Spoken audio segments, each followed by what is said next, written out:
పింఛం విప్పిన నెమలికి మల్లె తొలకరి జల్లుల మేఘం మల్లె అలజడి హృదయం మాడిన కూచిపూడి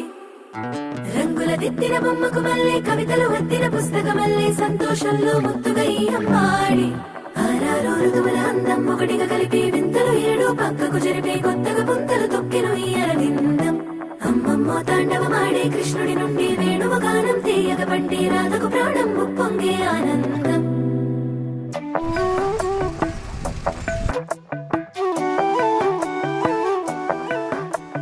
మధురము కదా ప్రతొక నడక నీతో కలిసేలా తరగని కథ మనదే గనుక మనసు మురిసినిలా ఉసురేమో నాదై